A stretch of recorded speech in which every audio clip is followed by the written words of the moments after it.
नमस्कार दोस्तों, आप जुड़ चुके हैं इनोवेटिव ज्योतिष ग्रुप से और मैं आपका astrology friend doctor Mahesh Joshi. आज हम बहुत ही विशेष टॉपिक पर विवेचना करने वाले हैं और आप एक बहुत ही इम्पोर्टेंट कंसेप्ट आज की क्लास में सीख कर जाने वाले हो। आज मैं आपको लाइव बर्थ टाइम रेक्टिफिकेशन करना सिखाऊंगा। एक कुंडली ली हुई है जिसकी मैंने कोई भी डिटेल नोट नहीं की हुई है। आपके सामने मैं पूरा का पूरा बर्थ टाइम रेक्टिफिकेशन कराऊंगा। बर्थ टाइम रेक्टिफिकेशन की मेरी अपनी स्पेशल टेक्निक्स हैं जो कि और किसी को मालूम नहीं है। आप इन्हें यहाँ पर सीख सकते हैं। जो लोग मेरी लाइव क्लासेस में सीखना चाहते हैं वो मेरा अभी जल्दी ही कोर्स शुरू होने वाला है, तो इस मौके को ना चूकें और वो मेरे पास रजिस्ट्रेशन करा सकते हैं जिससे कि वो बर्थ टाइम को रेक्टिफाई करना सीख जाएं। मैं इस पर्टिकुलर क्लास के अंदर बताऊंगा कि किस तरीके से हम केपी एस्ट्रोलॉजी और वैदिक एस्ट्रोलॉजी के कॉम्बिनेशन के साथ किसी भी व्यक्ति की कुंडली को up to second accurate find out करेंगे समय और उसके सभी इवेंट को मिलाएंगे। एक ऐसी कुंडली मेरे पास आई है जिसके अंदर पर्सन ने मुझे 4 आवर की विंडो दी हुई है। 4 आवर की विंडो का मतलब उसने दिया है कि उसका जन्म 11 AM से लेकर 3 PM तक कभी भी बीच में हुआ है। उसे नहीं मालूम किस समय पर हुआ है, मगर उसने मुझे कुछ अपनी लाइफ के इवेंट बताए हैं। तो मैं यहाँ पर केपी एस्ट्रोलॉजी और वैदिक एस्ट्रोलॉजी के अनेकों डिफरेंट कंसेप्ट को लगाकर आपके सामने उनका बर्थ टाइम फाइंड आउट करूंगा। मैं रेक्टिफाई नहीं करूंगा, मैं फाइंड आउट करूंगा, डिटरमाइन करूंगा। तो नेटिव ने अपना जो डेट ऑफ बर्थ दिया है वो 15 दिसंबर 1975 दिया है और समय दिया है 11 बजे से लेकर और 3 बजे तक। तो सबसे पहले मैं केपी का यूज़ करूंगा, मगर उस पर मैं टिका नहीं रहूंगा। केपी से मैं अंदाज़ा लगाऊंगा क्या लग्न होगी। तो केपी एस्ट्रोलॉजी में रूलिंग प्लैनेट का हम उपयोग करते हैं। तो सबसे पहले मैं रूलिंग प्लैनेट बनाऊंगा। जिस समय पर ये मैं कुंडली को एनालाइज कर रहा हूँ उस समय के रूलिंग प्लैनेट मैंने यहाँ पर बना लिए हैं। तो रूलिंग प्लैनेट मैं आपको दिखा देता हूँ तो मैं किस तरीके से बनाए हैं। ये रूलिंग प्लैनेट की मैंने एक कुंडली यहाँ पर तैयार की हुई है। ये सुबह में है, टाइम और डेट बता देता हूँ, आप सब चीज़ नोट करते जाइएगा। आप नोटबुक और पेन लेकर बैठे हैं। यदि आप इस वीडियो से जुड़ चुके हैं तो एंड तक आप बिल्कुल ना जाएं। एक ऐसी चीज़ सीख कर जाएंगे जो कि आपको अभी तक शायद ही किसी ने सिखाई हो। ये उन्हीं को पता होगा जो या तो मेरे स्टूडेंट रहे हैं या मुझसे पढ़े हैं, तो उन्हीं को ये कंसेप्ट बताऊंगे, बाकी ये किसी को भी मालूम नहीं है। तो यहाँ पर मैं बीटीआर कर रहा हूँ 19 फरवरी 2025, जो आज की डेट है 10:59:34 पर। आपको अब टू सेकंड नोट करना है ये, और दिल्ली में बैठकर मैं इसका बीटीआर कर रहा हूँ। तो मैंने अभी के समय की एक कुंडली बनाई जिसे हम टाइम चार्ट बोलते हैं। 10:59 की एक कुंडली बनाई है, ये टाइम चार्ट है और ये केपी कुंडली मैंने यहाँ पर बनाई हुई है। इसके अंदर अभी हमें क्या करना है, रूलिंग प्लैनेट फाइंड आउट करना है। तो रूलिंग प्लैनेट के अंदर मैंने star lord of sun first cusp note किया। सन वो पहला रूलिंग प्लैनेट हो गया। फिर sign lord of sun note किया मैंने, वो आपका दूसरा हो गया। Sign lord of first cusp लग्न, तो सन पहला हुआ और आपका मार्स दूसरा रूलिंग प्लैनेट हुआ। फिर मून का हम नोट करेंगे, स्टार लॉर्ड वो जुपिटर है, और मून का साइन लॉर्ड नोट करेंगे वो वीनस है। ये 4 हो गए। और पांचवा यहाँ पर रूलिंग प्लैनेट हो गया डे जो है आप आज का वेडनेसडे, उसका लॉर्ड है आपका मरकरी। तो ये 5 रूलिंग प्लैनेट मैंने यहाँ पर नोट कर लिए जो रेस्पेक्टिवली मेरे पास आए हैं, sun, Mars, Jupiter, Venus and Mercury. तो 5 रूलिंग प्लैनेट आ गए। अब मैं इनको रीचेक करूंगा। इनमें 2 बातों को मैं देखूंगा। मेरे पास रूलिंग प्लैनेट की बहुतायत है, sufficient number of ruling planet है। तो मैं रूलिंग प्लैनेट में जो भी वीक होंगे उन्हें निकाल दूंगा। वीक रूलिंग प्लैनेट देखने का क्या तरीका होता है, सबसे पहले तो हम ये देखते हैं कि जो रूलिंग प्लैनेट आए उनमें यदि किसी का नक्षत्र लॉर्ड रेट्रोग्रेड या वक्री हो तो उसे हम डिलीट कर देंगे, उसको लेकर नहीं चलेंगे। जनरली हम ऐसा ही लेकर चलते हैं। मगर आपके पास sufficient number of ruling planet हो तो जो खुद रेट्रोगेट है उसे भी आप छोड़ सकते हो। तो आपके पास जो भी रूलिंग प्लैनेट होंगे वो आपके बिल्कुल स्ट्रॉन्ग आएंगे और जो आपकी प्रेडिक्शन जाएगी वो बिल्कुल सटीक जाने वाली है। मैं दोनों चीज़ें यहाँ पर रिपीट कर रहा हूँ कि हमें जिनके नक्षत्र लॉर्ड रेट्रो है उन्हें तो छोड़ना ही छोड़ना है। मगर आपके पास sufficient number of ruling planet available हो रहे हैं, आप जिस समय पर इसको प्रेडिक्शन दे रहे हैं उस समय पर आपके पास ऑलरेडी 4-5 रूलिंग प्लैनेट अवेलेबल हो रहे हैं। तो उनमें से जो रेट्रो है उसे भी आप ड्रॉप कर दीजिए, क्योंकि रेट्रो रूलिंग प्लैनेट भी थोड़ा वीक हो जाता है। तो इन पांचों के मैं नक्षत्र लॉर्ड चेक करूंगा सबसे पहले। तो सबसे पहला मेरा रूलिंग प्लैनेट आया था सन, उसका नक्षत्र लॉर्ड राहु है। राहु ऑलवेज डायरेक्ट होता है, इसे यहाँ पर रेट्रो नहीं माना जाता, क्योंकि ये हमेशा रेट्रो ही होता है, इसलिए इसको हम रेट्रो मानेंगे नहीं। तो सन आपके पास रिटेन हो गया, पहला रूलिंग प्लेनेट। दूसरा आया मेरे पास मार्स। मार्स का नक्षत्र लॉर्ड देखूंगा तो वो जुपिटर है, वो भी डायरेक्ट है। At present actually only Mars retrograde है, आप नोट कर लेंगे जब एनालिसिस कर रहे हैं उस समय पर कौन सा प्लेनेट रेट्रो है, तो अभी केवल मार्स रेट्रो है। तो मार्स का जो रूलिंग प्लेनेट है जुपिटर, वो भी रेट्रो नहीं है। तीसरा मेरे पास रूलिंग प्लेनेट आया है वो जुपिटर आया है, और जुपिटर का आपका स्टार लॉर्ड है मून, वो भी मून कभी रेट्रो होता ही नहीं है।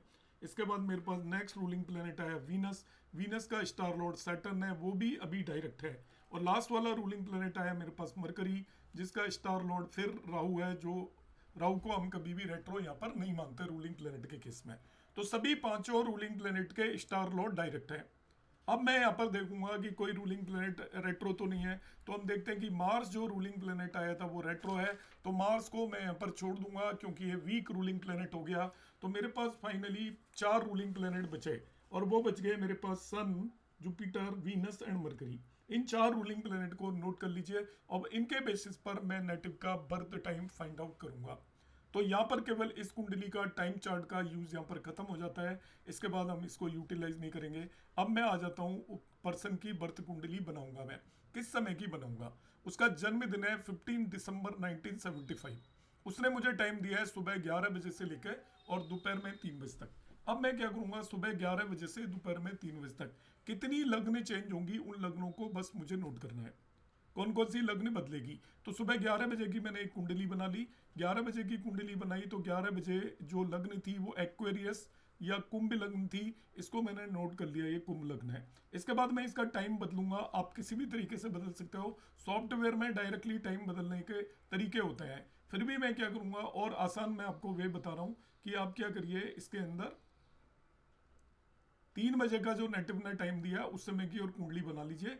तो इसको मैं समय को 3 बजे कर देता हूँ। देखिए 3 बजे क्या लगना है वो मुझे पता चल जाएगी। जो दो उसने लिमिट दी है उन दोनों लिमिट्स का समय मैं यहाँ पर बना लेता हूँ। 3 बजे की मैंने कुंडली बनाई, हालांकि सॉफ्टवेयर में मैंने बताया डायरेक्ट प्रोविजन है, ऐसा कुछ करने की जरूरत नहीं है। तो 3 बजे लग्न 1 हो गई, इसका मतलब बीच में 12 भी आई होगी। जब 11 बजे मैंने शुरू किया था तब लग्न एक्वेरियस या कुंभ थी 11 साइन, और अब जब 3 बजे तक का नेटिव ने टाइम दिया है तो लग्न 1 हो चुकी है। इसका मतलब नेटिव की लग्न 11, 12 और 1 कुछ भी हो सकती है, कुंभ भी हो सकती है, पाइसेस भी हो सकती है और एरीज भी हो सकती है। तो 3 लग्न मेरे पास अवेलेबल हो गई है। इससे मुझे यहाँ पर यह पता चल चुका है कि यहाँ पर ये 3 में से कोई भी लग्न हो सकती है नेटिव की, क्योंकि टाइम नेटिव नहीं बताया मुझे, विंडो नेटिव नहीं बताई है, इसलिए हम उसी पर फोकस करके चलेंगे। अब हम देखते हैं, देखिए इसको मैं वापस 11 बजे कर लेता हूँ टाइम।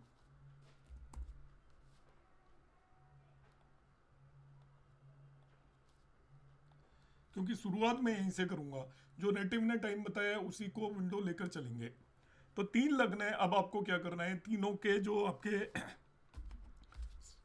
साइन लॉर्ड देख लीजिए तीनों लग्न के। एक लग्न आई 11, आप नोट करिए कॉपी में, दूसरी आई 12 और तीसरी आई 1।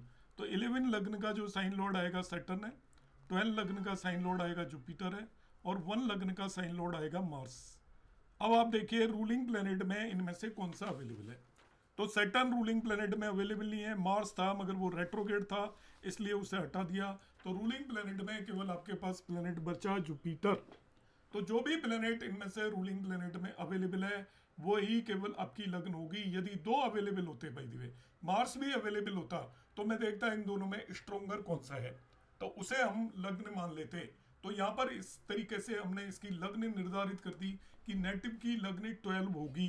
रूलिंग प्लेनेट के बेस पर नेटिव की लग्न मैंने 12 डिसाइड कर दी। यहाँ पर पाइसेस लग्न इसकी नेटिव की बन गई है। अब देखिए हमने लग्न डिसाइड कर ली है, तो पाइसेस लग्न डिसाइड कर लिया है रूलिंग प्लेनेट के बेस पर। तो मैं थोड़ा इसको आपको लिख के बता देता हूँ जिससे आपको ये चीज समझ में आए।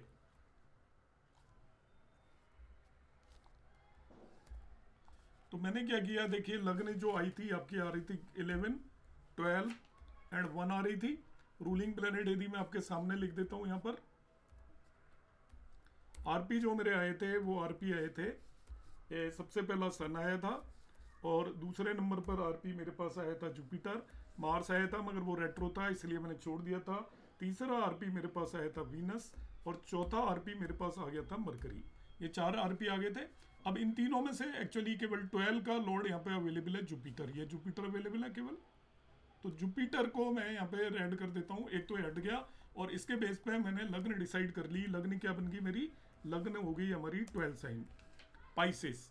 अब मैं नक्षत्र लॉर्ड डिसाइड करूंगा। साइन लॉर्ड पता चल गया वो जुपिटर है, नक्षत्र लॉर्ड भी इन तीनों में से एक होगा। तो पाइसेस लग्न में कौन कौन से आपके नक्षत्र होते हैं वो डिसाइड कर लीजिए। तो पाइसेस लग्न में 3 नक्षत्र होते हैं, एक होता है पूर्व भाद्रपदा, और दूसरा होता है आपका उत्तर भाद्रपदा, और तीसरा होता है रेवती। अब इनके लॉर्ड देखिए कौन कौन से हैं। पूर्व भाद्रपदा का लॉर्ड जुपिटर होता है, वो पहले से ही यूटिलाइज हो चुका है, जिसे मैंने रेड कर दिया है, उसे दोबारा नहीं ले सकते। जो एक बार आपका आरपी यूज हो गया है उसको रिपीट नहीं कर सकते। उत्तर भाद्रपदा का लॉर्ड सैटर्न होता है, वो यहाँ पर अवेलेबल नहीं है। तो आपका रेवती का लॉर्ड मरकरी होता है, इसका मतलब केवल मरकरी अवेलेबल है। तो यहाँ पर नक्षत्र लॉर्ड जो बनेगा वो मरकरी बन जाएगा। तो देखिए हमारी क्या स्क्रिप्ट बनना तैयार होगी। साइन लॉर्ड जुपिटर हो गया और नक्षत्र लॉर्ड मरकरी हो गया, केवल ये 2 निकालने हैं। और तीसरे और चौथे जो हम सब लॉर्ड और सब लॉर्ड किस तरीके से निकालेंगे। अब जो रिमेनिंग आरपीज हैं आपके, ये आरपी भी यूज हो गया। देखिए रिमेनिंग आरपी कौन सा बच्चा? सन और वीनस। इनमें जो स्ट्रॉन्ग प्लेस पर है, जो पहले रखा होता है वो स्ट्रॉन्ग होता है, उसे हम सब लोड ले लेंगे, तो सन सब लोड हो गया। और जो बाकी चौथा बचा है अब आपका वीनस, वो सब लोड बन गया। तो ये अब इसकी स्क्रिप्ट होगी इस नेटिव की। जुपिटर साइन लॉर्ड होगा, मरकरी स्टार लॉर्ड होगा, सन सब लॉर्ड होगा, और वीनस सब लॉर्ड होगा। और इस तरीके से हमने फाइंड आउट कर लिया। अब किस टाइम पर ये स्क्रिप्ट आपको मिलेगी वो हम फाइंड आउट कर लेंगे यहाँ पर इसको रोटेट करके, या आप इसको मैनुअल चार्ट से 1 से 249 की जो आपका मैनुअल चार्ट होता है उसकी हेल्प से भी इसे देख सकते हो, यदि आपके पास सॉफ्टवेयर नहीं है तो यहाँ पर हम देखते हैं। देखिए 1 to 249 में जाऊँगा, इसको ये 11 बजे की कुंडली है, इसके समय को मैं बदलूंगा। यहाँ पर एक और यूटिलिटी का ऑप्शन होता है, जो लोग ये सॉफ्टवेयर यूज़ करते हैं उन्हें मैं बता रहा हूँ। और हम जाएंगे, जब साइन लॉर्ड यहाँ पे लिखा होता है इसमें स्टार लॉर्ड दूसरे नंबर पर, सब लॉर्ड तीसरे नंबर पर, और सब लॉर्ड चौथे नंबर पर। हमें बनाना है साइन लॉर्ड लाना है जुपिटर, स्टार लॉर्ड के प्लेस पर हमें लाना है मरकरी, और नेक्स्ट हमने लाना है सन, और फिर वीनस। इस तरीके से हम लाएंगे। तो मैं इस पर ये अभी सैटर्न आ रहा है, तो आपका हमें जाना है एक्चुअली जुपिटर 12 साइन पर जाना है, इसके बाद आएगा साइन लॉर्ड सैटर्न के बाद। तो मैं नीचे मूव करता जाता हूँ। देखिए तो ये जुपिटर आना शुरू हो गया, मगर जो आपका स्टार लॉर्ड है वो मरकरी आया था, आपको रेवती नक्षत्र आया था। तो मैं और नीचे जाऊंगा। स्टार लॉर्ड अभी शनि आ रहा है सैटर्न, इसके बाद मरकरी आएगा। तो मैं इसमें टाइम में और नीचे मूव किया तो देखिए मरकरी आना शुरू हो गया, जुपिटर मरकरी आ गया। इसके बाद जो हमारा सब लॉर्ड है वो हमारा आ रहा था, उसके इसमें सन। तो सब लॉर्ड हम जाएंगे और नीचे जाएंगे, तो जब सब लॉर्ड सन आ जाएगा तब हम रुकेंगे। तो देखिए अब सब लॉर्ड बदलते हुए सन आ गया ये। अब सब लॉर्ड के बाद जो सब लॉर्ड है सन के बाद, वो आना चाहिए आपका वीनस। तो सब लॉर्ड वीनस आएगा, वहां पर हम पहुंचेंगे। ये सब लॉर्ड वीनस आ गया। तो ये पर्टिकुलर टाइम आ गया। देखिए पैरामीटर्स मिल गए आरपी से। साइन लॉर्ड जुपिटर हो गया, स्टार लॉर्ड मरकरी हो गया, सब लॉर्ड सन हो गया, और सब लॉर्ड वीनस हो गया। इसको मैं क्लिक कर देता हूँ, ये मैंने इसको मॉडिफाई कर देता हूँ इस कुंडली को। ये मॉडिफाइड कुंडली होगी, और इस नेटिव का मैंने बर्थ टाइम फाइंड आउट कर लिया यूजिंग केपी एस्ट्रोलॉजी, कि इसका नेटिव का बर्थ टाइम होगा 1343 55 1343 55 है। और ये ज़्यादातर जो केपी एस्ट्रोलॉजर होते हैं यहाँ से आपको बता देंगे कि आपका बर्थ टाइम हो गया और अब बस अब आप जाइए। मगर हम यहाँ पर नहीं रुकेंगे, अभी हम इसके अंदर बहुत सारा काम करने वाले हैं। तो आप इसे ध्यान से देखिएगा। 1 मिनट रुकिएगा ज़रा।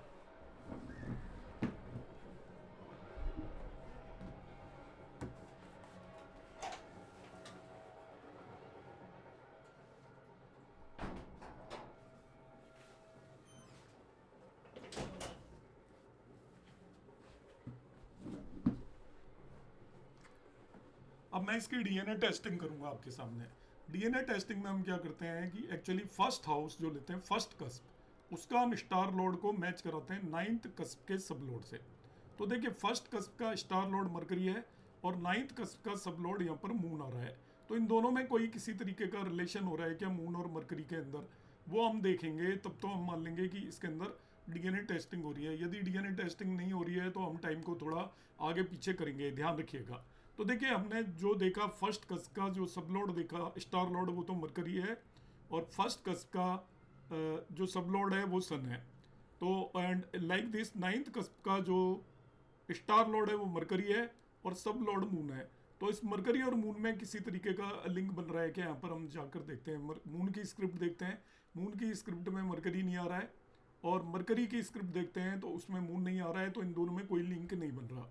अब हम फर्स्ट कप्स के सब लॉर्ड सन को नाइन्थ कप्स के स्टार लॉर्ड मरकरी से मैच कराते हैं। सन और मरकरी में कोई मैचिंग है क्या, तो हम देखते हैं मरकरी के सन के अंदर मरकरी आ रहा है, सन का स्टार लॉर्ड मरकरी आ रहा है। तो एक तरीके से मैचिंग हो रही है, किस किस के अंदर मैचिंग हो रही है, फर्स्ट कस्प का स्टार लॉर्ड और नाइन्थ कस्प के सब लॉर्ड के बीच में मैचिंग हो रही है, दोनों के बीच में एक रिलेशन बन रहा है। इसको हम एक्चुअली डीएनए टेस्टिंग बोलते हैं। सॉरी, फर्स्ट कस्प के सब लॉर्ड और नाइन्थ कस्प के स्टार लॉर्ड के बीच में मैचिंग हो रही है।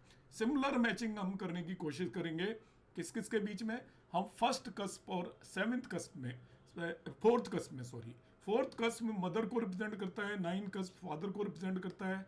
फर्स्ट और नाइन्थ की मैचिंग का मतलब DNA testing with the father, and first और फोर्थ की मैचिंग का मतलब होता है DNA testing with the mother.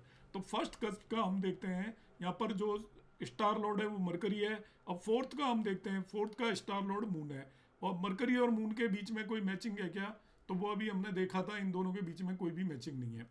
अब हम देखते हैं कि फर्स्ट कस्प का जो सब लॉर्ड है वो सन है, और फोर्थ कस्प का जो सब लॉर्ड है राहु है। सन और राहु के बीच में कोई मैचिंग है क्या, तो राहु में हम जाकर देखते हैं तो राहु में सन नहीं आ रहा है, और सन में हम देखते हैं राहु नहीं आ रहा है। तो हमारे टाइम कुछ मैच नहीं हो रहा है, जो डीएनए टेस्टिंग आपकी क्लियर नहीं हो रही है, बहुत करेक्ट नहीं आ रही है। तो हम क्या करते हैं, इसके टाइम को थोड़ा सा आगे पीछे करके डीएनए टेस्टिंग करने की कोशिश करते हैं। मैं देखिए आपको ये पूरा प्रोसीजर एक्सप्लेन करने के लिए लाइव कर रहा हूँ, ये मैं अलग से कुछ भी नहीं कर रहा हूँ, तो मैं इसके थोड़े से टाइम को बदल देता हूँ। थोड़ा बहुत टाइम हम बदलेंगे, सब लोड लेवल पर चेंज होने से भी यदि चेंज हो जाता है तो मैं इसको थोड़ा सा टाइम को ऊपर ले लेता हूँ, कुछ 10-20 सेकंड या आगे भी ले सकते हो या पीछे भी ले सकते हो। तो मैं जस्ट फॉर कन्वीनियंस में यहाँ पर ये ले लेता हूँ, क्योंकि मार्च जिस हमने एक आरपी को रूल आउट कर दिया था, उसको अब मैं कंसीडर कर लेता हूँ वीकेस्ट 5वें नंबर पर, सबसे कम पोजीशन पर उसको ले जाकर रखता हूँ। तो ये भी संभावना है कि जुपिटर मरकरी सन, पहले 3 पैरामीटर एज इट इज रख रहा हूँ, चौथे पैरामीटर को मैं जस्ट इसलिए वेरीफाई कर रहा हूँ, जब भी डीएनए टेस्टिंग ना हो तो अब टाइम को थोड़ा आगे पीछे करेंगे, केपी का ये नियम होता है। अब हम देखते हैं क्या कुछ होता है क्या। थोड़ा सा मैं पिछले आरपी पर चला गया, जिस आरपी को मैंने छोड़ दिया था मार्स को, उसको मैंने कंसिडर कर दिया है लोएस्ट लेवल पर। अब हम देखते हैं हायर लेवल पर नहीं कंसीडर करना, रेट्रो जो भी होते हैं प्लेनेट वो थोड़ा वीक हो जाते हैं। तो यहाँ पर अभी हम देखते हैं अब क्या डीएनए टेस्टिंग होती है क्या। तो हमने देखा फर्स्ट कस्प का स्टार लॉर्ड और सब लॉर्ड में तो कोई भी चेंज हुआ ही नहीं है, तो होगी या नहीं होगी आगे देखना पड़ेगा। अब फोर्थ कस्प में हम जाते हैं, तो देखिए फर्स्ट कस्प का स्टार लॉर्ड मरकरी है और फोर्थ कस्प का सब लॉर्ड सन हो गया है, यहाँ पर चेंज हो गया है। तो मरकरी और सन के बीच में कोई रिलेशन है क्या, देखिए तो सन के अंदर मरकरी आ रहा है, रिलेशन हो गया, देखो लिंक बन गया दोनों के बीच में। इट मीन्स यहाँ पर ये डीएनए टेस्टिंग हो रही है। इसी तरीके से अब फर्स्ट कस्प को नाइन्थ कस्प से लिंक करेंगे। फर्स्ट कस्प का स्टार लॉर्ड मरकरी है और सब लॉर्ड सन है, और नाइन्थ कस्प पर जाएंगे तो उसका देखिए स्टार लॉर्ड मरकरी है और सब लॉर्ड सन है, दोनों कॉमन हो गए पहले। तो इस तरीके से भी मैचिंग हो रही है यदि आप देखना चाहो तो, और मरकरी सन से भी लिंक हो रहा है और सन मरकरी से लिंक हो रहा है। किस तरीके से, अभी मैंने बताया था कि जो सन की स्क्रिप्ट में मरकरी आ रहा है, इसलिए भी आपस में क्या हो गया, आपके लिंक हो गए। तो यहाँ पर डीएनए टेस्टिंग आपकी हो गई है। जो डीएनए टेस्टिंग नहीं हो रही थी, तो हमने जो टाइम निकाला यूजिंग द आरपीज, अब उसके अंदर आप क्या करेंगे, जो भी टाइम आ रहा है अपने डीएनए टेस्टिंग की, डीएनए टेस्टिंग का कंसेप्ट है फर्स्ट कस्प और फोर्थ कस्प में लिंकअप बनना चाहिए। एक का स्टार लॉर्ड लेंगे, दूसरे का सब लॉर्ड लेंगे, इसी तरीके से फर्स्ट और नाइन्थ में बनना चाहिए। बन गया तो इसको डीएनए टेस्टिंग बोलते हैं। ये बर्थ टाइम वेरीफाई करने का तरीका है on the basis of KP. तो इन नेटिव का बर्थ टाइम हमने केपी के बेस पर वेरीफाई कर लिया, और उसको 13:42 हमने डिक्लेयर कर दिया यहाँ पर। अब इसको मैं यहाँ पर स्टॉप कर देता हूँ। केपी के एनालिसिस के बेस पर जो इनका टाइम आ गया आपने नोट कर लिया होगा, 13:42 अब यहीं पर हम नहीं रुकेंगे, अब मैं वैदिक एस्ट्रोलॉजी पर चला जाऊंगा और वैदिक के डिफरेंट डिफरेंट नियमों को यहाँ पर यूटिलाइज करूंगा। तो ये मैं कुंडली यहाँ पर बंद कर देता हूँ और वैदिक की कुंडली यहाँ पर मैं ओपन कर लेता हूँ। 13:42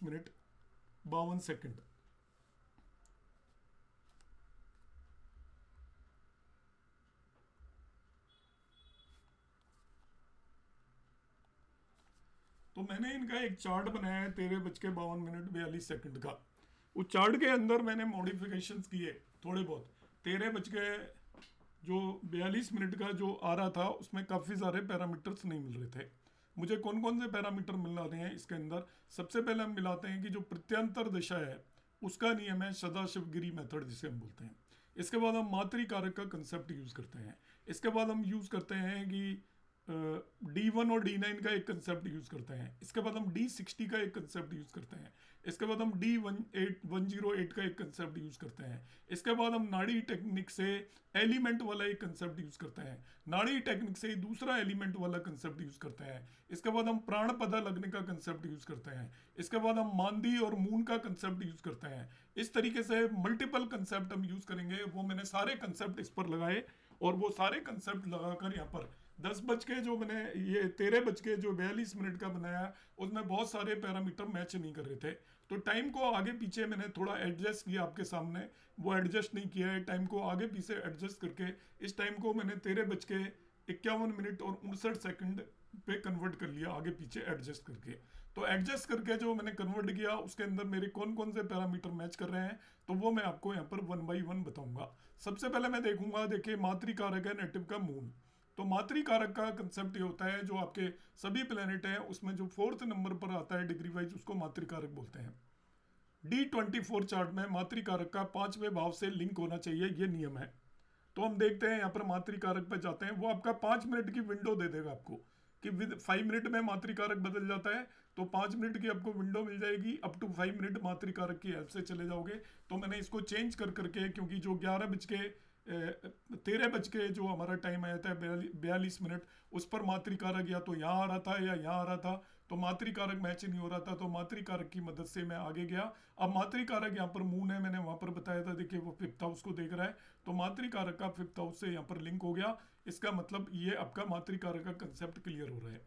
एक और कंसेप्ट है कि जो D60 चार्ट है, षष्ठी आमसा चार्ट जिसे बोलते हैं, उस चार्ट के अंदर जो आपका बर्थ कुंडली है उसके 12वें भाव या 5वें भाव का जो राशि है, 12वें भाव या 5वें भाव की राशि है, वो लग्न बने। या फिर क्या होना चाहिए, 12वें भाव या 5वें भाव की राशि यदि लग्न नहीं बन रही है तो उनके जो लॉर्ड हैं वो लग्न में होने चाहिए।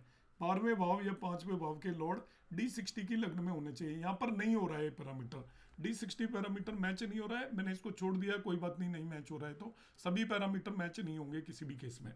थोड़ा मैं इसको फ्यू सेकंड आगे पीछे करूंगा तो ये पैरामीटर मैच हो जाएंगे। तो हम देख सकते हैं फ्यू सेकंड आगे पीछे करने पे भी पैरामीटर मैच हो सकते हैं।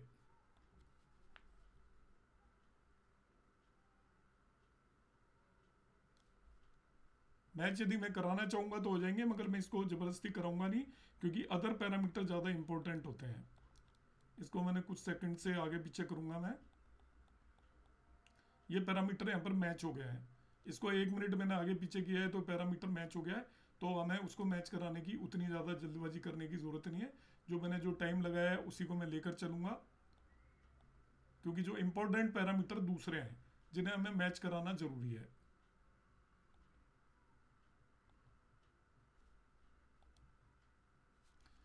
तो D60 वाला नहीं मिला, कोई बात नहीं। एक नियम यह है कि किसी भी नेटिव की यदि वो मेल है तो उसकी D1 और D9 दोनों की लग्न इवन नहीं हो सकती। एक लग्न इवन है तो दूसरी कम से कम ऑड होनी चाहिए या दोनों ही ऑड होनी चाहिए। तो इस पर यह कॉम्बिनेशन भी लग रहा है कि D1 की लग्न इवन है पाइसेस, मगर इस केस में D9 की लग्न आपकी ऑड होगी। तो ये कंसेप्ट यहाँ पर क्लियर कट नजर आ रहा है। तो ये कंसेप्ट लगता हुआ दिख रहा है। D60 वाला कंसेप्ट नहीं लगा, कोई बात नहीं। अब मैं D108 पर जाऊंगा। D108 नवांशा दशमांशा यहाँ पर देखना होता है। दो तरीके के चार्ट होते हैं। तो यहाँ पर ND चार्ट देखना होता है, नवांशा से का दशमांशा बनाते हैं, इसको D108 बोलते हैं। तो इसका नियम ये होता है कि मेल नेटिव के केस में लग्न ऑड होनी चाहिए और फीमेल नेटिव के केस में लग्न इवन होनी चाहिए। तो यहाँ पर लग्न ऑड है, इसलिए इस नेटिव की लाइफ के अंदर ये D108 भी इसकी कुंडली का इस कंसेप्ट को सेटिस्फाई कर रहा है।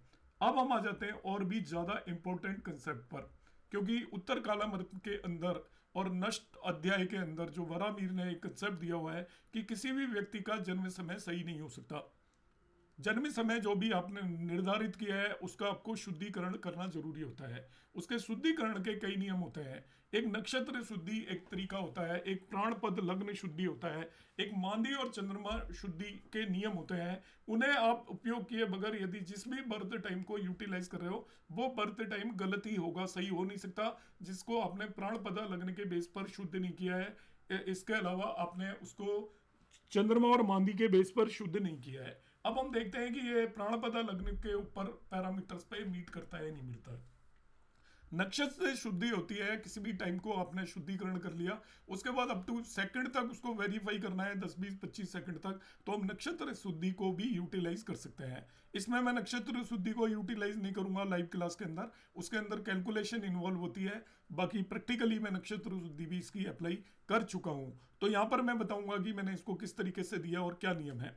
इसमें मल्टीपल नियम है, वो सभी को मैं लगाकर यहाँ पर बताऊंगा कि किसी भी कुंडली पर ये नियम लगने चाहिए।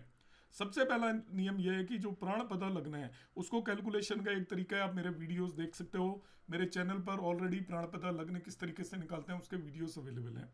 तो प्राणपदा लग्न की जो डिग्री है वो असेंडेंट की डिग्री के जितनी क्लोज हो सके उतनी क्लोज होनी चाहिए, पहला नियम यह है। तो यहाँ पर मैंने इसको वेरीफाई किया तो इसकी असेंडेंट की डिग्री है अराउंड 24.5 और प्राणपदा लग्न 26.5 है, so it is very close. एकदम प्राण असेंडेंट और प्राणपदा लगने की जो डिग्रीज हैं बिल्कुल एग्जैक्टली सेम नहीं आती, इतनी भी क्लोज है, इट इज वेरी गुड। तो दोनों आपकी क्लोज हैं, और 20 डिग्री भी होता प्राणपदा लगने तभी भी हम मानते, मगर उन दोनों के बीच में मिनिमम गैप होना चाहिए, ये पहला नियम है। दूसरा, जो प्राणपदा लग्न है नवांश कुंडली के त्रिकोण में आनी चाहिए, तभी ही एक मनुष्य या इंसान का जन्म हो सकता है। यदि त्रिकोण में नहीं आ रही है तो उस समय पर मनुष्य या इंसान का जन्म नहीं हो सकता। एक मनुष्य की कुंडली के अंदर आपका प्राणपदा लग्न ऑलवेज उसकी नवांश कुंडली के त्रिकोण भावों में स्थित होनी चाहिए। यदि किसी और भाव में स्थित है तो आप उसका टाइम को करेक्ट करके त्रिकोण भाव में लेकर आओ। तो मैंने इसको करेक्ट किया तो ये प्राणपदा लग्न 5वें भाव के अंदर आ गई, तो प्राणपदा लग्न नवांश के पैरामीटर्स पे भी मीट कर रही है। ये सबसे इंपॉर्टेंट पैरामीटर है बर्थ टाइम रेक्टिफिकेशन में। तो यहाँ पर प्राणपदा लग्न इसके नवांश के पैरामीटर में भी आ गई, क्योंकि देखिए मैंने केपी से जो निकाला था वो 13:42 था, मगर मैंने इसको 51 मिनट पर इन सब चीज़ों को मैच कराकर पहुंचा है कि प्राणपदा लग्न देखिए त्रिकोण भाव के अंदर आ गई, तो प्राणपदा लग्न आ गई, तो प्राणपदा लग्न भी इस पैरामीटर को पूरा कर रही है। ये आपके शुद्धिकरण के सबसे इंपॉर्टेंट कंसेप्ट है। यदि आपकी कुंडली में ये नहीं लग रहा है तो आपकी कुंडली का बर्थ टाइम 100% रॉन्ग है। अब आते हैं एक, ये सभी श्लोकाज अवेलेबल हैं एक्चुअली क्लास 6 में, मैं उनके बेसिस पर बता रहा हूँ। जो आप मेरा कोर्स जिन्होंने किया उन्हें पता होगा है, मैंने सारे श्लोकाज को भी एक्सप्लेन किया है किस तरीके से करते हैं। अब नेक्स्ट कंसेप्ट जो मैं बता रहा हूँ यहाँ पर, ये बहुत इंपॉर्टेंट है। प्राण आपकी किसी भी नेटिव की जन्म कुंडली की लग्न या नवांश की लग्न उसके चंद्रमा या मांदी से त्रिकोण की होनी चाहिए। मतलब जहां पर चंद्रमा अवेलेबल है उसकी राशि से त्रिकोण वाली 159 में लग्न होनी चाहिए, या मांदी या गुलिका से 159 में लग्न होनी चाहिए, तभी जन्म समय शुद्धिकरण होगा। यहाँ पर हम देखते हैं तो देखिए मांदी गुलिका और मून सारे के सारे एक्चुअली यहाँ पर सेकंड भाव के अंदर बैठे हुए हैं, लग्न में कोई भी नहीं बैठा हुआ है। तो ये D1 चार्ट के अंदर ये कंडीशन सेटिस्फाई नहीं हो रही है।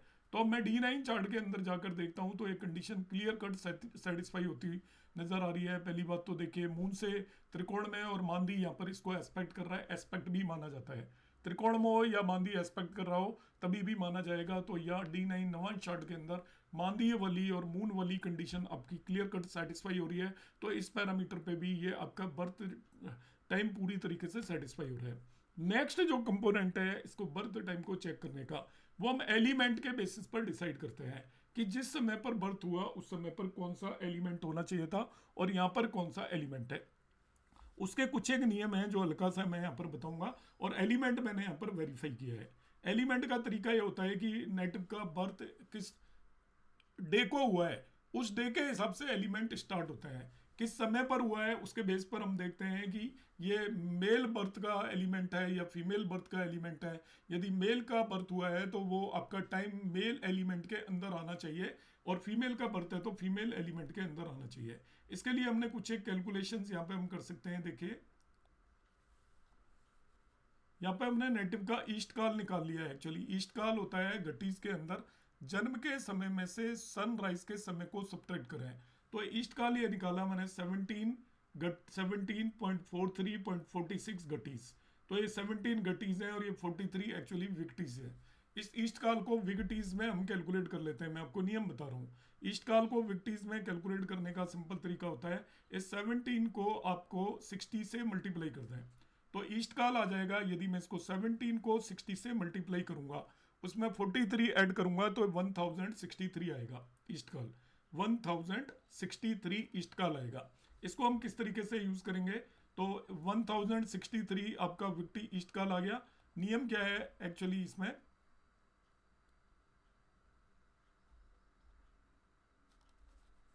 ईस्ट काल को आपने विक्टी में कन्वर्ट किया, उसको आप 225 से डिवाइड करेंगे तो 1065 आया।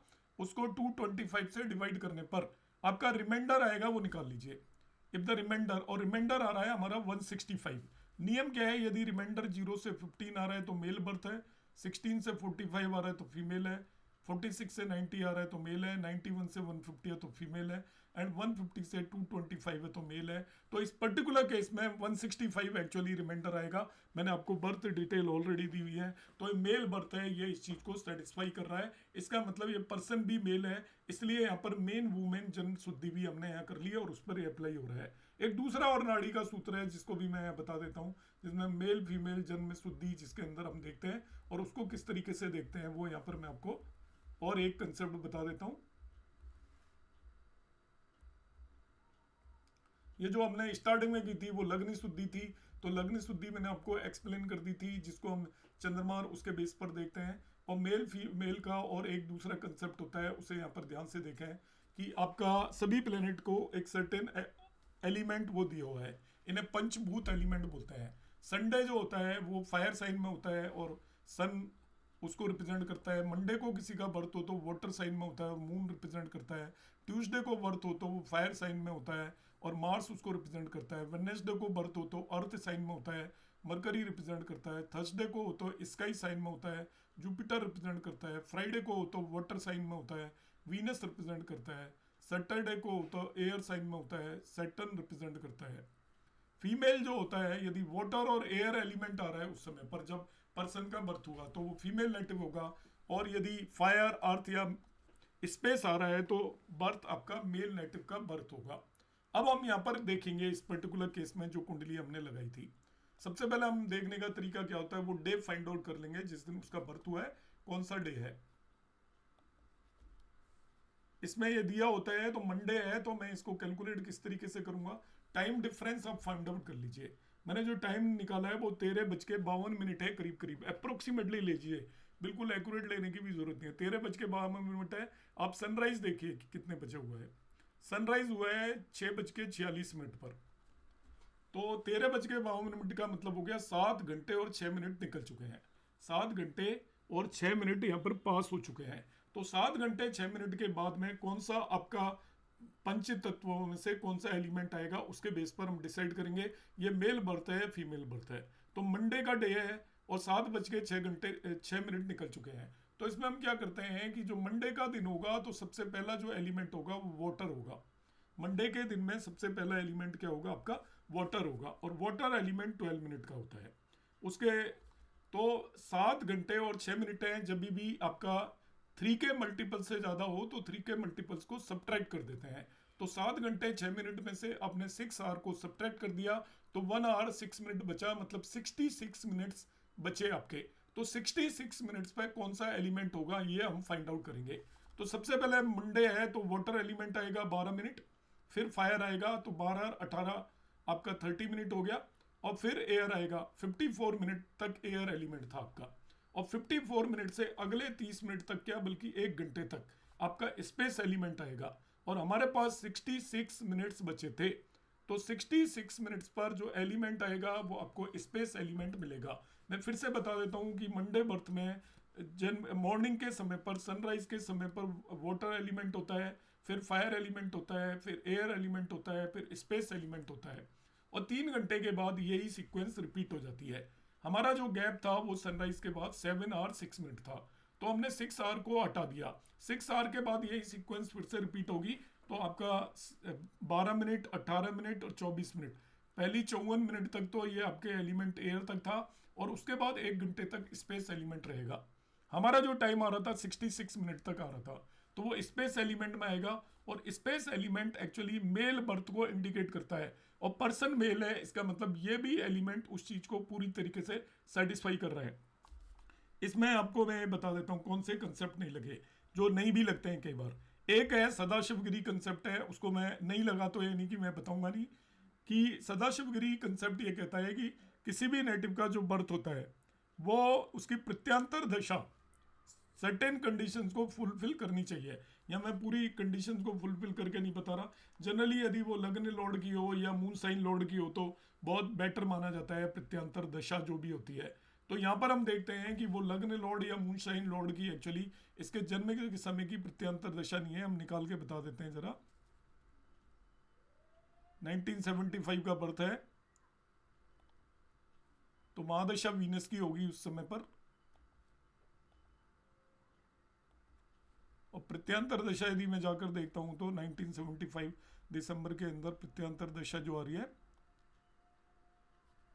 वो हमारी पड़ रही है Jupiter Venus, Jupiter Venus, Venus Jupiter. अंतरदशा हालांकि इसके लॉर्ड की है, प्रत्यांतर दशा आपका यहाँ पर इसमें लग्न को नहीं एस्पेक्ट कर रहा है, मगर प्रत्यांतर दशा का लॉर्ड एक्चुअली D9 की लग्न में बैठा है। हालांकि ये पूरी तरीके से कंडीशन सेटिस्फाई नहीं हो रही है, मगर इतना भरे कि ये जो आपका प्रत्यांतर दशा लॉर्ड है D9 की लग्न में प्लेस्ड है। D1 की लग्न को यदि एस्पेक्ट कर रहा होता है, ये प्लेस्ड होता है, तो वो कंडीशन पूरी तरीके से फुलफिल मानी जाती है। एक ये कंडीशन नहीं सेटिस्फाई हुई और एक D60 वाली कंडीशन सेटिस्फाई नहीं हुई, तो ये ऑलरेडी जिन्होंने मेरा कोर्स किया होगा उन्हें मैंने बताया है कि out of so many condition यदि अप टू 3-4 कंडीशन सेटिस्फाई नहीं भी होती है तभी भी ये बर्थ टाइम बिल्कुल एक्यूरेट माना जाएगा। और मेनली जो हमने प्राण पता लगने के बेस पर जो किया है, तो इस तरीके से हमने यहाँ पर इनका एक बर्थ टाइम सर्टेन डिसाइड कर दिया। अब मैं इनके कुछ इवेंट्स की बात करूंगा जो इन्होंने मुझे भेजे हैं। मैं यहाँ पर सभी इवेंट को डिस्कस नहीं करने वाला हूँ, मेन इवेंट को यहाँ पर आपके सामने वेरीफाई करूंगा, क्योंकि जब तक हमने इवेंट वेरीफाई नहीं किए तो वो हमारा बर्थ टाइम जो हमने निकाला है वो उतना एक्यूरेट नहीं माना जाएगा, कॉन्फिडेंस नहीं आएगा उस पर्सन को भी और हमें भी नहीं आएगा कि हम उसे क्या बता रहे हैं। तो इन्होंने जो मुझे बताया, एक सबसे इंपॉर्टेंट इवेंट होता है डेट ऑफ मैरिज, 30 अगस्त 1999। तो 30 अगस्त 1999 को मैं इनकी दशाएं चेक करता हूँ। देखिए 30 अगस्त 1999 को इनकी दशा चल रही है मून एंड वीनस। तो आप समझ सकते हो मून वीनस जो होता है आपका नेचुरल सिग्निफिकेटर होता है मैरिज का। वीनस की दशा और अंतर दशा के अंदर किसी भी नेटिव की आसानी से बगैर किसी कंडीशन को सेटिस्फाई किए हुए मैरिज हो सकती है। तो यहाँ पर वीनस की जो अंतरदशा है उसके अंदर नेटिव की मैरिज हुई और वीनस आपकी कंडीशन को फुलफिल करता है, और वीनस यहाँ पर नवां चार्ट के अंदर लग्न में भी बैठा हुआ है, इस तरीके से भी ये इस कंडीशन को फुलफिल करता है। और जो महादशा लॉर्ड है वो आपका ट्राइन में बैठा हुआ है नवांश में, तो नवांश में ट्राइन से भी यदि प्लेनेट का लिंक बन रहा हो तो उस पर्टिकुलर टाइम पर किसी भी नेटिव की मैरिज हो सकती है। किसी भी कोई भी काम किसी भी काम के नेचुरल सिग्निफिकेटर की दशा और अंतरदशा में हो सकता है। तो यहाँ पर वीनस की अंतरदशा थी जो इसको सिग्निफाई कर रही है कि इस पर्टिकुलर टाइम पर इनकी मैरिज हो सकती है। अब हम दूसरी चीज देखते हैं। यहाँ पर इनकी इन्होंने मुझे बताया था कि इनका बर्थ ऑफ सन हुई है 11 अक्टूबर 2002 को। तो 11 अक्टूबर 2002 को मैं आगे बढ़ता हूँ। ये मार्स में जुपिटर की महादशा है, जुपिटर की अंतरदशा है। तो जुपिटर की अंतरदशा में इनको संतान प्राप्ति हुई है। तो देखिए मैंने अभी जो बताया था जुपिटर नेचुरल सिग्निफिकेटर है, यदि किसी तरीके का कोई भी रिलेशन नहीं बना रहा है तभी भी इसकी अंतरदशा के अंदर संतान प्राप्ति हो सकती है। मगर वैसे भी हम देखते हैं तो जुपिटर देखिए 5th हाउस को एस्पेक्ट कर रहा है, जुपिटर 5th हाउस को एस्पेक्ट कर रहा है, जुपिटर 7th हाउस को एस्पेक्ट कर रहा है। तो फर्स्ट संतान भी हो सकती है और जुपिटर की अंतरदशा के अंदर दूसरी संतान भी यहाँ पर होना पॉसिबल है। तो दोनों संतान यहाँ पर हो सकती हैं। और मार्स की यहाँ पर महादशा है और जुपिटर की अंतरदशा है। तो जुपिटर देख रहा है, यदि मैं इसको सप्तांश चार्ट में भी जाकर देखूं D7 चार्ट में, तो D7 चार्ट में आप देखेंगे तो जुपिटर एक्चुअली 5th लॉर्ड के साथ कंजक्ट होकर बैठा है। और वैसे भी जुपिटर आपका यदि कोई भी कंडीशन को फुलफिल नहीं भी कर रहा हो तभी भी वो आपकी संतान प्राप्ति दे सकता है। तो जुपिटर यहाँ पर ये रूल है एक्चुअली आपका कि जिसकी भी अंतरदशा के अंदर संतान प्राप्ति हो, पहली संतान के लिए वो D7 की लग्न या 5वें भाव से लिंक बनानी चाहिए अंतरदशा। तो जुपिटर यहाँ पे फिफ्थ लॉर्ड के साथ एक्चुअली कंजक्ट होकर बैठा हुआ है, और जो कारक होते हैं नेचुरल, उनके केस में सारी कंडीशन को आप छोड़ सकते हो, कारक अपनी अंतरदशा में बगैर किसी डिफिकल्टी के संतान प्राप्ति करा सकता है। एक और जो इवेंट इन्होंने मुझे बताया था, यहाँ पर मैं कुछ एक इवेंट को बताऊंगा जो मेन, फादर की डेथ हुई थी इनकी 17 दिसंबर 2002 को। तो फादर की डेथ को जरा देखते हैं, 17 दिसंबर 2002। तो ये 30 दिसंबर ये आपका मार्च में सैटर्न की अंतर्दशा है, मार्च की महादशा है, सैटर्न की अंतर्दशा है। तो हम देखते हैं क्या सैटर्न क्वालिफाई करता है क्या कि इनकी जो एक मिनट जरा टाइम दे रखा है इन्होंने 17 दिसंबर 2002 फादर्स डेथ। तो यहाँ पर जो दशा आपकी चल रही है वो मार्च के अंदर सैटर्न की दशा चल रही है। तो मार्च के अंदर सैटर्न की दशा है, तो वो क्या फादर की डेथ दे सकते हैं। हालांकि उसके अंदर ट्रांजिट भी लगाकर हम देखेंगे, और तभी हम पूरी तरीके से उसको मानकर चलेंगे कि ये आपका इवेंट वहाँ पर होने की पॉसिबल है। तो यहाँ पर मार्च को आप चेक कर लें जो महादशा लॉर्ड है, और अंतरदशा लॉर्ड सैटर्न है। तो इसमें हम देखते हैं, तो देखिए ये सूर्य फादर को कैसे देखा जाता है, 9वें भाव से देखा जाता है, और कारक जो होता है वो सूर्य होता है। जब भी फादर से रिलेटेड इवेंट देखने हो तो आपको क्या करना है, दो कंसेप्ट होते हैं फादर की डेथ में। आप 9th हाउस को कंसिडर करेंगे, और जो कारक है, तो 9th हाउस से मारक या कारक से मारक होता है, उसकी दशा और अंतरदशा में ये इवेंट घटित हो सकता है। दोनों ही केसेस में हो सकता है। मदर के केस में मून को आप कारक मानकर चलते हैं और 4th हाउस को लग्न मानकर चलेंगे। तो मैं इनकी फादर की डेथ का कंसेप्ट देखता हूं, तो देखिए ये इनका फादर के लिए 9th हाउस है, और सूर्य भी वहीं पर बैठा हुआ है। तो फादर के लिए जो यहाँ पर देखिए 2nd हाउस में जो भी प्लैनेट बैठा होगा इससे, या 7th में जो होगा, या उनके लॉर्ड मारक बन सकते हैं। तो यहाँ पर मैं देखता हूँ कि जो महादशा चल रही है वो मार्स की महादशा चल रही है, और मार्स यहाँ पर एक्चुअली 7th हाउस में बैठा हुआ है, सूर्य से भी 7th हाउस में बैठा हुआ है, और आपका 9th हाउस से भी 7th हाउस में बैठा हुआ है। तो ये मारक की तरह यहाँ पर एक्ट करेगा, क्योंकि मार्स की महादशा चल रही है, तो वो इस कंडीशन को फुलफिल करती है पूरी तरीके से इसके अंदर। इसी चीज को यदि मैं नवांश के अंदर भी जाकर देख लूं, तो आप सूर्य को पकड़ लीजिए या 9th हाउस को पकड़ लीजिए। 9th हाउस से ये वन साइन है, मार्स मारक हो गया, और सूर्य से 2nd हाउस के अंदर है तो भी मारक हो गया। किसी भी भाव से दूसरा भाव और 7वां भाव मारक होता है। तो यदि मैं 9th हाउस मानूं, तो वहां से भी देखिए 9th हाउस को यदि मैं लग्न मान लेता हूं नवांश में, तो उससे 2nd लॉर्ड भी मार्स है और उससे 7th लॉर्ड भी मार्स है, तो मारक हो गया। इसी तरीके से यदि मैं सूर्य से देखूं, तो उससे 2nd लॉर्ड मार्स हो गया और मारक हो गया, और वो 7th हाउस में बैठा है सूर्य से, तो यहाँ पर भी डबल मारक है। तो नवांश में ऑल 4 कंडीशंस को मार्स सेटिस्फाई कर रहा है। इसके बाद आ जाते हैं हम जो D12 चार्ट होता है, जिसमें हम पेरेंट्स को देखते हैं। तो D12 चार्ट के अंदर देखते हैं क्या कहानी बनती है। D12 चार्ट में ये आपका 9th हाउस रहा, और यहाँ पर सूर्य जो इसका कारक है वो कहाँ पर प्लेस्ड है उसको देख लेते हैं। ये सूर्य रहा। अब देखिए मार्स की महादशा के अंदर नेटिव की जो है फादर की डेथ हुई है, और साथ साथ में अंतरदशा शायद सैटर्न की थी, तो उसे भी हम यहाँ पर देखने की कोशिश करते हैं। मार्स की महादशा और सैटर्न की अंतरदशा, द्वादशांश चार्ट। तो सन से यदि आप 2nd हाउस के अंदर देखोगे तो उसका लॉर्ड मार्स है, और सन से 7th हाउस को देखोगे तो उसका लॉर्ड भी मार्स है, और 7th हाउस में मार्स बैठा भी है। तो देखिए कारक से मारक बन रहा है मार्स। इसी तरीके से यदि मैं 7th हाउस को उठाकर वो 9th हाउस को उठाकर देख लेता हूँ, तो 9th हाउस से एक्चुअली 2nd लॉर्ड तो मरकरी है, मगर 7th लॉर्ड सैटर्न है। तो जो अंतरदशा लॉर्ड है सैटर्न, वो भी द्वादशांश चार्ट में एक्चुअली यहाँ पर मारक की तरह एक्ट कर रहा है, क्योंकि वो 9th हाउस से 6th एंड 7th लॉर्ड है, तो पूरी तरीके से वो मारक की तरह एक्ट करेगा। तो यहाँ पर मार्स की महादशा और सैटर्न की अंतरदशा इनके फादर की डेथ को जस्टिफाई कर रही है। दो हम ट्रांजिट भी लगाएंगे, मगर मैं यहाँ पर दशाओं के बेस पर एक्सप्लेन कर रहा हूँ। अब एक और जो इन्होंने इंपॉर्टेंट इवेंट बताया था, वो हम देखते हैं क्या वो इवेंट भी जस्टिफाई हो रहा है क्या। तो इनकी मदर की जो डेथ थी 23 सितंबर 2023। बाकी जो छोटे बड़े इवेंट हैं वो होते हैं, उन्हें हम कई तरीके से जस्टिफाई कर सकते हैं, मगर ये इवेंट आपके जो बड़े इवेंट हैं ये आपके जस्टिफाई यहाँ पर होने चाहिए यदि आपने बर्थ टाइम को रेक्टिफाई किया है तो राहु में मून की दशा है। इनकी जो मदर की डेथ है आप नोट कर लें, वो इन्होंने डेट दिया है मुझे 10 जनवरी 2023, 10 जनवरी 2023 दशा चल रही है राहु में मून की। 20 नवंबर 2022 से जो दशा है राहु के अंदर मून की है, 10 जनवरी 2023 को भी। तो राहु और मून की स्थिति अब देखते हैं। तो ये मदर देखा जाता है 4th हाउस से, और उसका कारक होता है मून।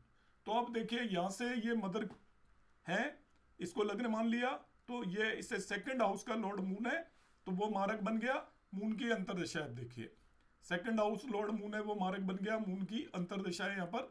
और ये यहाँ पर ये जस्टिफिकेशन हो रहा है क्लियर कट। इसके बाद हम मून से भी चेक कर सकते हैं कि मून से कुछ हो रहा है क्या। तो मून से जो कारक है उससे देखिए राहु सातवें भाव के अंदर बैठा हुआ है, तो वो भी मारक बनकर बैठा हुआ है। तो महादशा लॉर्ड मून से मारक की तरह एक्ट कर रहा है, और जो आपका अंतरदशा लॉर्ड है वो फोर्थ हाउस से मारक की तरह एक्ट हो रहा है। तो यही दो नियम है आपसे, कारक से मारक देखिए, भाव से मारक देखिए। इसके बाद मैं इसको देखने की कोशिश करता हूँ D9 चार्ट में भी क्या कुछ इस तरीके का कॉम्बिनेशन बनता हुआ नजर आ रहा है क्या। आपका मून और वो वहां पर नजर आ रहे थे, तो फोर्थ हाउस ये रहा आपका। तो D9 चार्ट के अंदर फोर्थ हाउस से देखिए राहु दूसरे भाव में बैठा हुआ है। यदि मैं इसको लग्न मान लूं तो उससे सेकंड हाउस में मारक बनकर बैठा हुआ है। और यदि यहाँ पर मैं इसको देख लेता हूं तो ये भी सिक्स्थ हाउस में बैठा हुआ है मून भी। तो ये यहाँ पर इसको सेटिस्फाई कर रहा है। सेकंड हाउस के अंदर राहु बैठा है जिसकी दशा चल रही है फोर्थ हाउस से, तो वो भी इस कंपोनेंट को आपका पूरी तरीके से देख लिए यहाँ पर सेटिस्फाई कर रहा है।